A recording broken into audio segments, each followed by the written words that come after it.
नमस्कार दोस्तों, संस्कृत वर्धनम कक्षा में आप सभी का स्वागत है। दोस्तों आज हम लोग संस्कृत में रामायण को पढ़ेंगे।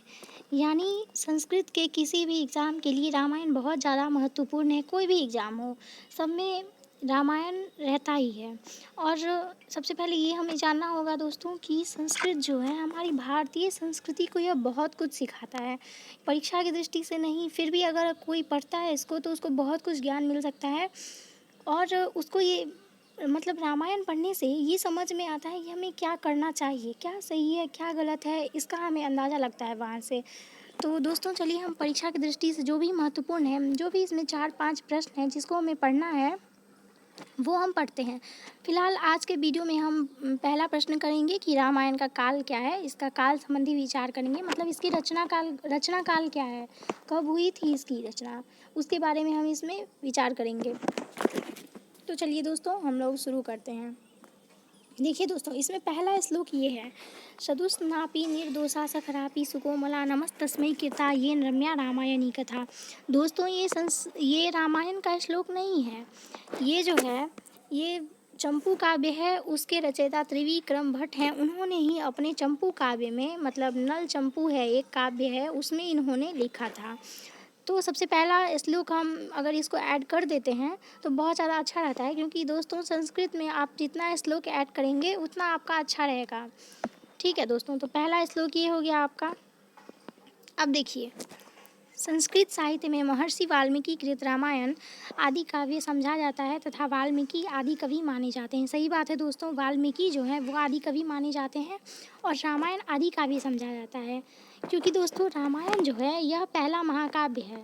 मतलब पहले वेद आया और वेद के बाद पहले तो वैदिक साहित्य आ गया, वेद, ठीक है, उसके बाद लौकिक साहित्य आ गया। लौकिक साहित्य का मतलब हो गया दोस्तों महाकाव्य, और महाकाव्य के बाद जो भी आए नाटक गद्य काव्य वो, लेकिन उसमें भी सबसे पहले रामायण आया। मतलब रामायण पहला महाकाव्य है, तो हम इसको कह सकते हैं, इसीलिए हम इसको आदि काव्य कहते हैं। ठीक है, और वाल्मीकि हो गए आदि कवि। ठीक, तो देखिए रामायण का काल भारत के लिए पूज्य एवं गौरव का काल है। सही बात है दोस्तों, ये बहुत ज़्यादा पूज्य और गौरव का काल है।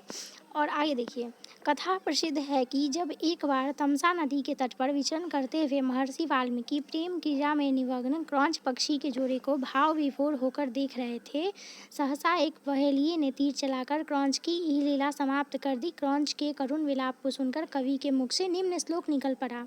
आप समझ गए होंगे दोस्तों।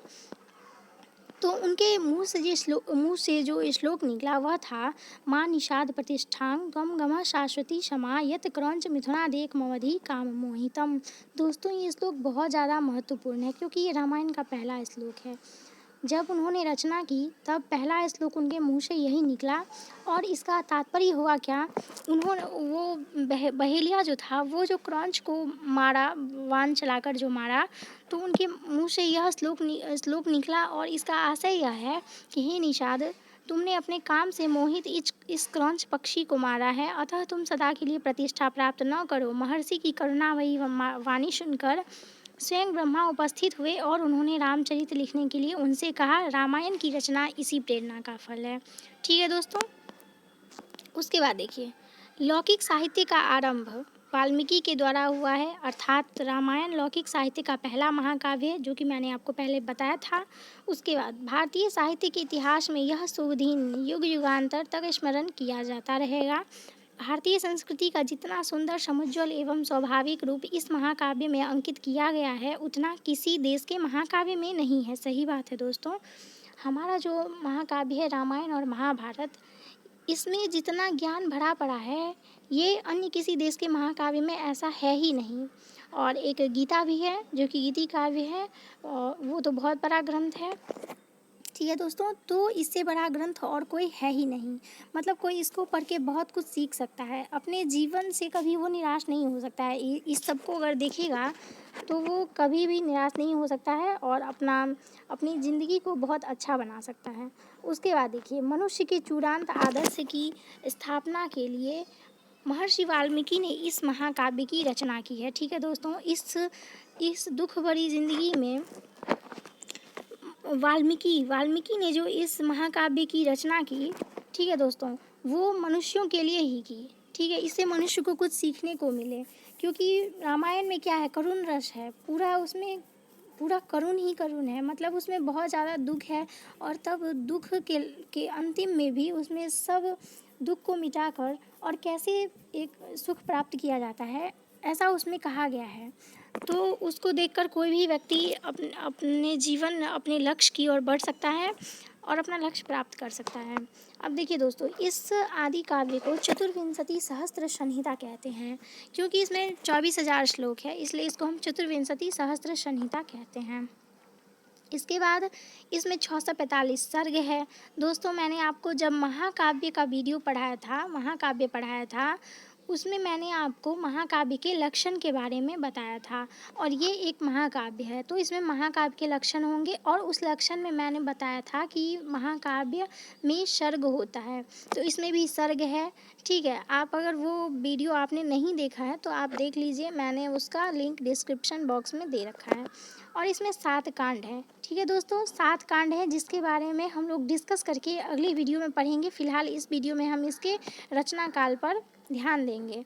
देखिए दोस्तों, आगे वाल्मीकि रामायण का रचना काल, वाल्मीकि रामायण का रचना काल संदिग्ध है। ठीक है दोस्तों, संदिग्ध है का मतलब हो गया कि इसका कोई फिक्स नहीं है कि इसका रचना कब हुआ।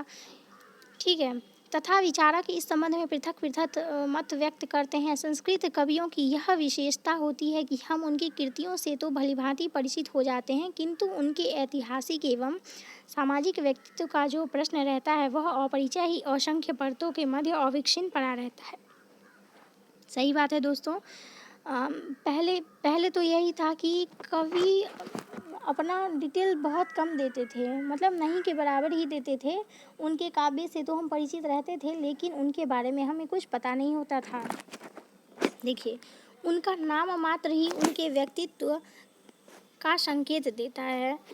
ऐसे ही हमारे आदि कवि वाल्मीकि भी हैं। जब महर्षि वाल्मीकि का स्थिति काल अज्ञात है तो उनके ग्रंथ का रचना काल भी विवादास्पद रहेगा ही। सही बात है। अब आगे देखिए दोस्तों, इसके बारे में जो भी कवि ने अपने अपने मत दिए हैं वो देखिए, सब कवि अपना अलग अलग मत दिए हुए हैं। ठीक है, अब देखिए इसके रचना काल के संबंध में प्रोफेसर योकोबी 800 से 600 ईसा पूर्व का इसको मानते हैं। ठीक है, श्री चंद्रशेखर पांडे ने वाल्मीकि रामायण के संबंध में निम्न 7 सिद्धांत को व्यक्त किया है। देखिए दोस्तों, इसमें क्या क्या सिद्धांत को इन्होंने व्यक्त किया है। रामायण तथा बालकांड और उत्तरकांड के निर्माण तथा अयोध्या कांड से सुंदर कांड तक की रचना में समय का पर्याप्त अंतर है, जिससे वाल्मीकि एक पौराणिक व्यक्ति के रूप में माने जाने लगे थे। इससे यह विदित होता है कि वाल्मीकि कृत रामायण में बालकांड व उत्तरकांड नहीं थे। इसका अर्थ ये हो गया दोस्तों कि इसमें बोल रहा है पहला कांड बालकांड है और सबसे लास्ट जो है वो उत्तरकांड है। तो इसमें कह रहा है कि इस दोनों में बहुत ज़्यादा अंतर है, इसीलिए ये चंद्रशेखर जी बोल रहे हैं कि पहला और अंतिम इन दोनों को छोड़ के बाकी सब की रचना वाल्मीकि ने की है। ठीक है, अब दूसरा मत देखिए क्या बोल रहा है इसमें।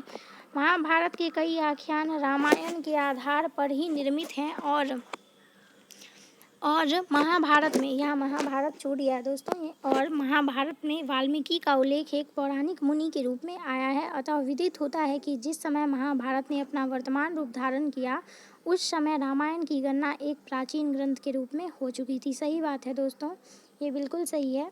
महाभारत के पहले ही रामायण लिखा जा चुका था, उसके बाद वो लिखा गया, क्योंकि हम इसको इस आधार पे व्यक्त कर सकते हैं कि महाभारत में रामायण के बहुत श्लोक लिए गए हैं, इसीलिए हम ऐसा मान सकते हैं कि रामायण की रचना पहले हुई और महाभारत बाद में।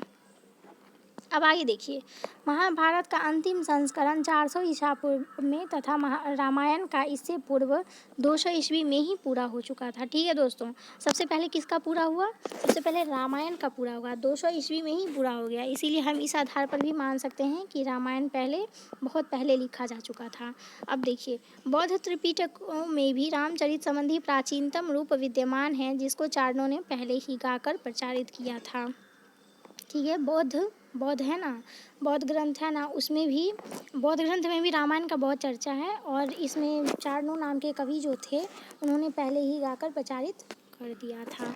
अब देखिए, रामायण बौद्ध धर्म एवं ग्रीक प्रभाव से सर्वथा अछूती है। अब देखिए क्या बोल रहा है यहाँ पे, रामायण जो है वो बौद्ध धर्म से सर्वथा अछूती है। यहाँ पे क्या मतलब हो गया, इसका मतलब ये हो गया कि जिस समय रामायण की रचना हुई थी ना, उससे बाद में बौद्ध धर्म आया, और जब उसके बाद में आया तो वो तो सही बात है कि वो सर्वथा उससे अछूता रहेगा ही। ठीक है, उसके बाद रामायण की मूल कथा बौद्ध धर्म के आविर्भाव से पूर्व की है, वही बात है, और उसकी रचना लगभग 500 ईसा पूर्व में हो चुकी थी। दोस्तों यही इसका मेन है, 500 ईसा पूर्व में रामायण की रचना हुई थी, यही एकदम सही मत है, क्योंकि बहुत सारे कवि ने 500 ईसा पूर्व बताया है, इसीलिए जहाँ बहुत सारा मत होता है हम उसी को मानते हैं। तो इसमें 500 ईसा पूर्व है। और आगे देखिए दोस्तों, भारतीय विद्वानों के साथ साथ पाश्चात्य विद्वानों ने भी इनके रचना काल पर अपने अपने मत दिए हैं। भारतीय विद्वान तो दिए ही हैं और पाश्चात्य विद्वान भी इन पर मत दिए हुए हैं बहुत। अब देखिए क्या बोला है इसमें, मैकडॉनल्ड महोदय, ठीक है, ये पाश्चात्य कवि हैं। मैकडॉनल्ड महोदय ने रामायण के मूल भाग की रचना 500 ईसा पूर्व में होना स्वीकार किया, इन्होंने भी 500 ईसा पूर्व में स्वीकार किया। अब देखिए, A.B. किथ ने रामायण की रचना का काल चतुर्थ शताब्दी माना है। ठीक है, ये तो बस उन्होंने माना है। ठीक है दोस्तों, हम मानेंगे वही जिसका मत ज़्यादा रहेगा। 500 ईसा पूर्व ज़्यादा है, इसलिए हम 500 ईसा पूर्व मान रहे हैं इसको, और सभी प्रमाणों के आधार पर ही मान रहे हैं। आगे हम पढ़ रहे हैं, आगे इसमें प्रमाण दिया हुआ है सारा कुछ, इसलिए हम 500 ईसा पूर्व इसको मान रहे हैं। अब देखिए, यहाँ तक कि प्रोफेसर वेवर ने तो रामायण का रचना काल महाभारत के पश्चात माना। सही बात है, महाभारत के पश्चात माना, नहीं ये तो गलत है, इन्होंने बस अपना अनुमान लगाया है, तो गलत भी हो सकता है, इसलिए बस इसको लिखना है, क्योंकि अनुमान है तो इसको हम लिखना ही है। अब देखिए, अन्य विद्वानों में वेलनकर ने 200 ईसा पूर्व, दिनेश चंद्र ने 300 ईसा पूर्व, फादर कामिल बुल्के ने 600 ईसा पूर्व, विटर नील्स ने 300 ईसा पूर्व तक, और जी गोरेशियो ने 1200 ईसा पूर्व तक, तथा बलदेव उपाध्याय ने 500 ईसा पूर्व। ठीक है दोस्तों, 500 ईसा पूर्व। डॉक्टर भंडारकर का रचना काल पाणिनि के बाद ही मानते हैं। ठीक है दोस्तों, कुछ विद्वान वाल्मीकि को राम का समकालीन नहीं मानते, जबकि रामायण में वाल्मीकि के समकालीन होने का स्पष्ट वर्णन है। सही बात है दोस्तों, उन्होंने त्रेता युग के ही थे, वाल्मीकि जो थे वो त्रेता युग के थे, और रामायण भी त्रेता युग में ही हुआ था। अब देखिए, भारतीय परंपरा में वाल्मीकि को रामायण का प्रणेता आदि कवि माना जाता है, साथ ही उन्हें राम का समकालीन भी कहा गया है। इससे यह स्पष्ट होता है कि रामायण का काल निर्णय संबंधी विश्लेषण विद्वानों की विवाद का विषय एक लंबी अवधि तक बना रहा। सही बात है कि इनका बहुत सारे विद्वान थे और उन्होंने अपने अपने मत दिए इसके बारे में, तो यह बहुत दिन तक यह एक विषय बना रहा होगा कभी।